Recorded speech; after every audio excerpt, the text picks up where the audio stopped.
Opinion, analyse sociopolitique et économique. Une émission de New Vis Africa Media, chaque dimanche au micro de Gabin Conrad. Alors, ceux qui les ont chassés sont aujourd'hui à leur trousse pour les retrouver. C'est l'histoire d'un propriétaire qui renvoie 3 de ses locataires.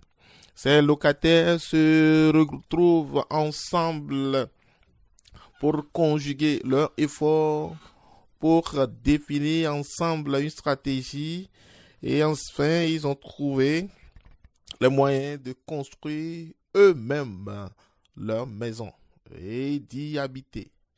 Et quelques mois après, le propriétaire, cherchant à renflouer encore sa caisse, étant donné qu'il s'inquiète du manque à gagner, se lance à leur trousse des médiateurs, des facilitateurs pour arranger une rencontre en vue de leur retour. Voilà l'histoire de la CEDEAO et de l'AES.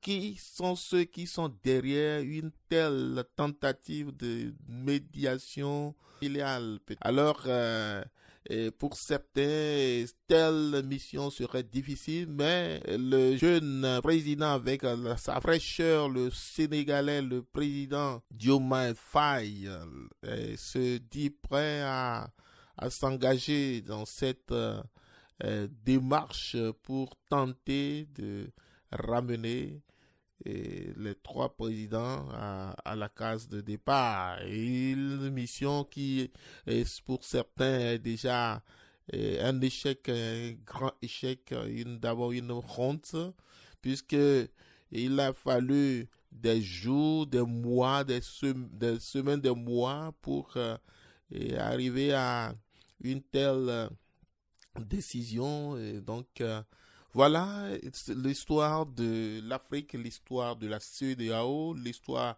des indépendances des pays d'Afrique qui ont passé 60 ans plus de 60 ans d'indépendance à se chercher. Aujourd'hui, les 3 pays du Sahel, l'alliance qui se sont constitués en alliance, on l'appelait alliance des États du Sahel, se sont constitués et ont mis sur pied une confédération pour conjuguer ensemble leurs efforts, pour tenter une nouvelle fois de leur stratégie, leur programme de développement beaucoup plus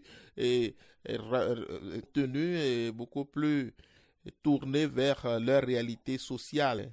Les errements de ces États, de ces systèmes de gouvernement ont déjà démontré leur insuffisance. Aujourd'hui, on reproche à certains de n'avoir pas respecté le mécanisme d'élection démocratique. Les mots sont tellement gigantesques et vides de sens parfois, où on demande à l'autre voisin d'être beaucoup plus propre, alors que chez soi on a tellement d'ordures qu'on n'a pas encore dégagé. Voilà, c'était cette histoire qui est en train de se produire devant tout le monde sur les réseaux sociaux. Des gens dénoncent telles attitudes, d'un couvent qui est installé, institué, au sein duquel certaines peuvent faire ce qu'ils veulent et décider de ce que les autres doivent faire. Voilà la CEDEAO en face de l'AES. Nous verrons donc ce qui va se passer. Alors, dans cette émission, tout simplement, nous allons nous dire, essayer de trouver qui peut être derrière une telle démarche. Pourquoi faut-il aller encore essayer de les ramener tandis que le vin est déjà tiré et ils sont en train de le boire? Mesdames et messieurs, merci d'être venus dans cette émission. Je suis au micro, Gabin Conrad. Merci d'être venu. Opinion, analyse sociopolitique et économique. Une émission de New Vis Africa Media, chaque dimanche au micro de Gabin Conrad. Bonjour Monsieur Gabin, bonjour à tous nos auditeurs de New Vis Africa TV. Pour ce qui est de votre question, il faut dire tout simplement que la CEDEAO est en train de vouloir réparer ses erreurs, réparer les erreurs qu'elle a commises. Et nous avons vu que, entre-temps, fraîchement élu, le président Bassirou Diomaye Faye, quand il a rendu visite à Ahmed Tinubu au Nigeria, ce dernier a voulu qu'il serve d'intermédiaire pour pouvoir ramener les pays de l'AES dans le giron de la CEDEAO. Et lors du dernier sommet de la CEDEAO, ils ont mandaté le président du Togo, Faure Gnassingbé, et toujours Bassirou Diomaye Faye pour essayer, selon eux, de ramener les autorités des États du Sahel à la raison. La CEDEAO s'acharne à ce que l'AES revienne parce qu'elle se trouve amputée de plus de 2 millions de kilomètres carrés de superficie et, et des dizaines de populations, des dizaines de millions de populations, ce qui représente un marché très très important. Donc je pense que c'est ce que finalement ils ont compris et ils ont aussi vu que la CEDEAO est en train de se désagréger, est en train de se mourir tout doucement. Donc il fallait user de toutes les stratégies pour pouvoir la maintenir au coma. Je pense que c'est ça la démarche. Et nous avons vu récemment euh, ce qui s'est passé entre Guy Marius Sagna et les représentants des nègres de salon au niveau du Parlement de la CEDEAO. Mais je pense que nos autorités de la CEDEAO n'ont pas encore compris que c'est déjà fini pour la CEDEAO et que la CEDEAO n'a aucune crédibilité, aucun crédit au niveau des peuples de la sous-région. Mais bon, avec le temps, ils finiront par s'en convaincre parce que pour nous, désormais, l'espoir de l'Afrique, c'est la Confédération des États du Sahel. Opinion, analyse sociopolitique et économique. Une émission de New Vis Africa Media chaque dimanche au micro de Gabin Conrad. Ceux qui peuvent être derrière cette mission, ça ne peut qu'être le président du Nigeria, donc Ahmed Bola Tinubu, et le président de la Côte d'Ivoire, Alassane Dramane Ouattara. J'allais évoquer également le président du Bénin, Patrice Talon, mais il ne pèse pas. Il ne pèse pas. Les deux locomotives de la CEDEAO actuellement, ce sont les deux présidents que je viens de citer, Alassane Dramane Ouattara et Ahmed Bola Tinubu. Et c'est ce que j'étais en train d'expliquer tout à l'heure. Et ils se sont rendus compte qu'ils ont mordu la poussière et que les décisions qu'ils ont prises par le passé n'étaient pas du tout réfléchies et par conséquent, ils essaient de réparer les erreurs. Seulement que c'est trop tard. C'est trop tard parce que nous ne voyons pas la CES, la Confédération des États du Sahel, revenir dans le giron de la CEDEAO, qui d'ailleurs, comme j'ai coutume de le dire, est en état de mort cérébrale. Donc, il faut passer à autre chose. Et je pense que si on devrait faire un sondage, vous allez vous rendre compte que au moins 80%, je dis bien 80% des peuples africains, je dis bien des peuples, supportent la CES. Je veux parler de la Confédération des États du Sahel. Donc, la CEDEAO n'a aucune crédibilité, elle n'a aucun crédit, parce que c'est une CEDEAO élyséenne qui est téléguidée, d'accord, depuis la métropole.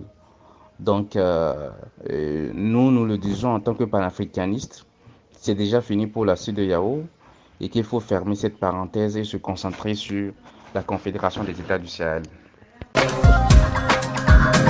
Opinion, analyse sociopolitique et économique. Une émission de New Vis Africa Media chaque dimanche au micro de Gabin Conrad. Je pense qu'elle a compris, ou du moins les locomotives de la CEDEAO l'ont compris, seulement qu'ils ont du mal à l'accepter. Ils savent que toutes les tentatives de réanimation qu'ils essaient d'insuffler à leur CEDEAO sont vouées à l'échec. Ils le savent. Donc, ils se font simplement des illusions et ils essaient tant bien que mal de faire ce qu'ils peuvent faire pour sauver la face, sinon ils savent que nous sommes déjà au non-retour et que la Confédération des États du Sahel a déjà franchi la porte du non-retour et qu'il n'est plus question de revenir dans une institution qui est téléguidée de l'extérieur. Désormais, nous avons pris le chemin de la souveraineté des peuples africains. Et comme nous l'avons toujours l'habitude de le dire, nous panafricanistes, bientôt, beaucoup de pays vont rejoindre également la CES, la Confédération des États du Sahel. Opinion, analyse sociopolitique et économique. Une émission de New Vice Africa Media chaque dimanche au micro de Gabin Conrad. Je dirais que pas en tant que tel, mais quand même il faut dire qu'il peut avoir une certaine marge de manœuvre du moment où il n'a pas eu à condamner la CES, du moment où le Sénégal actuel, je ne parle pas du Sénégal d'hier qui était dirigé par Macky Sall, du moment où le Sénégal actuel ne s'est pas mis dans une situation belliqueuse avec la CES, la Confédération des États du Sahel. Donc, il a une certaine marge de manœuvre. Et je pense que c'est le rôle qu'il pense avoir, Diomaye Faye, même s'il se trompe à mon avis, il pense que c'est ça qui va lui donner un peu de poids dans la sous-région parce qu'il va servir de trait d'union entre la CEDEAO et l'AES. Mais je pense qu'il finira par se rendre compte de la réalité, qu'il n'est plus question que la CES revienne dans cette CEDEAO et que lui-même, s'il ne fait pas attention, d'ici quelques mois, quelques années, la jeunesse sénégalaise va encore descendre, ou bien redescendre, je vais dire, dans les rues pour réclamer que le Sénégal rejoigne la CES. D'ailleurs, nous avons vu, pas plus tard que 2 jours, le représentant de l'ONG panafricaniste présidé par Kémy Séba au Sénégal, qui a fait une délégation avec ses membres pour rappeler cela à Diomaye Faye, qui sont en train de l'observer, qui lui ont donné un peu de temps pour voir la feuille de route qu'il a tracée pour le destin du Sénégal. Et qui ne doit surtout pas oublier que le Sénégal doit tôt ou tard rejoindre la Confédération des États du Sahel. Donc, on attend de voir. Mais je pense que celui qui est plus crédible aujourd'hui, c'est plutôt le Togo.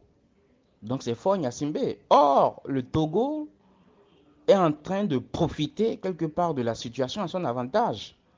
D'ailleurs, pas plus tard que hier, je pense, le ministre des Affaires étrangères togolais est en train de négocier avec les pays de la CES pour créer un corridor maritime à partir du port de Lomé qui va servir désormais de porte, de principale porte même, je vais dire, maritime pour les pays de la Confédération des États du Sahel. Donc, même le Togo, on n'en est pas sûr parce qu'on voit la position de Faure Gnassingbé qui se précise de plus en plus et dans le secret des dieux, il se dit que d'ici quelques mois, peut-être quelques années, le Togo fera partie des premiers pays qui vont rejoindre la Confédération des États du Sahel.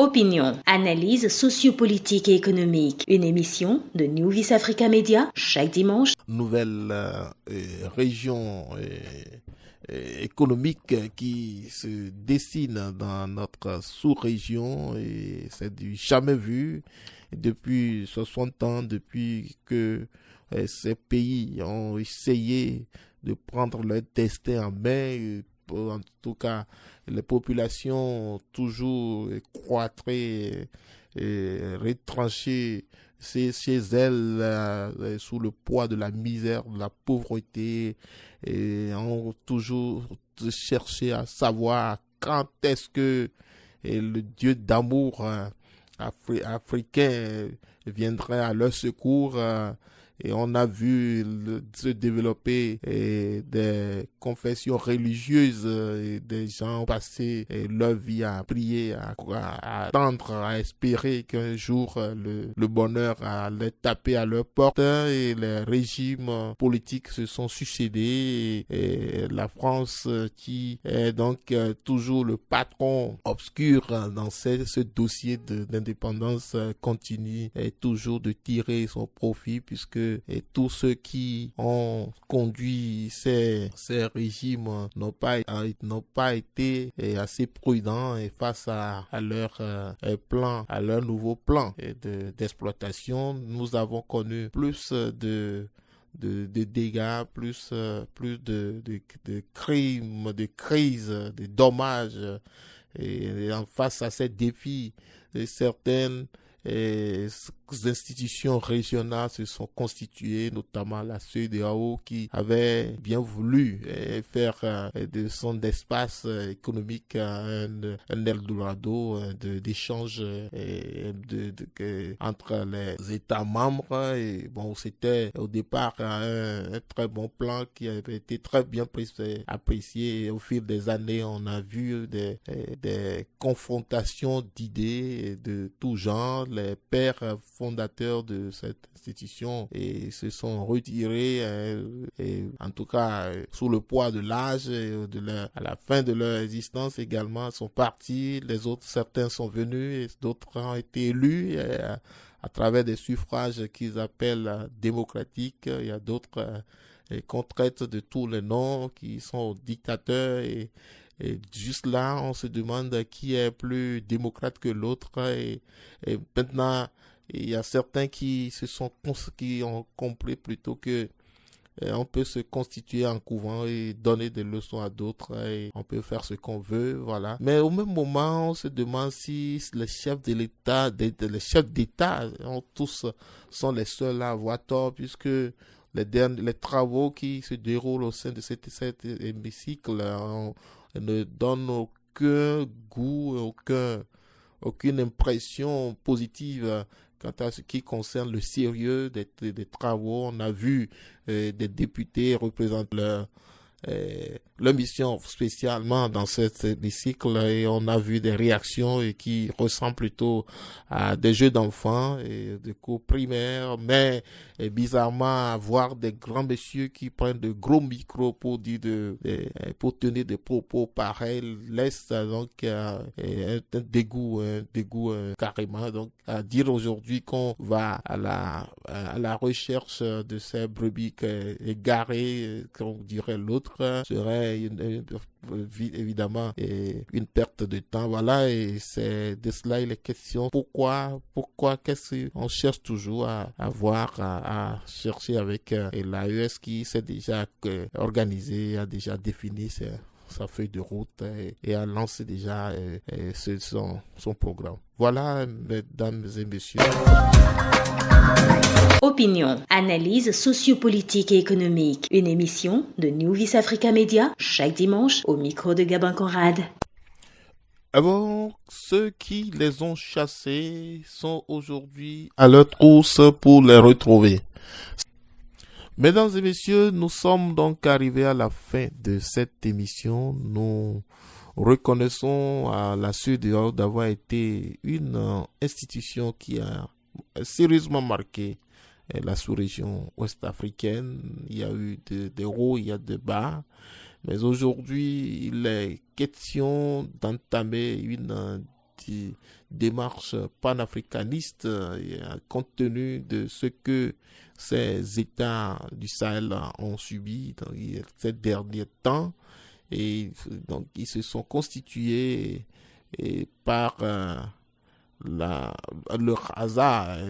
On dit souvent toute chose concourt au bien de celui qui aime Dieu, comme disent les croyants. Alors, c'est un heureux hasard qu'ils aient été refoulés et on leur a claqué la porte dessus, on leur a mis sous embargo et des sanctions aujourd'hui. Donc, tout ça leur a permis de prendre conscience de leur destin et maintenant de créer leur propre environnement socio-économique et politique pour redéfinir leur avenir. Et laissons donc ces États se constituer et expérimenter leur programme. L'avenir nous dira si ils ont tort ou c'est plutôt la CEDEAO qui a toujours raison. Voilà. Au même moment, il faudrait que la CEDEAO commence par mettre un peu d'ordre dans son cercle pour attirer l'attention, pour donner envie à ceux qui se sont retirés de revenir. Pour le moment, aucun signe donne ne présage un certain retour, une certaine envie de revenir dans ce cercle. Donc, merci, mesdames et messieurs, de nous suivre. Je suis au micro Gabin Conrad. Je remercie notre ami Abdul Bak Abdul Karim qui nous assiste avec ses points, ses impressions, et ses suggestions, ses points de vue et ces interventions que les gens apprécient aussi. Merci toujours d'être fidèle à cette émission et à très bientôt.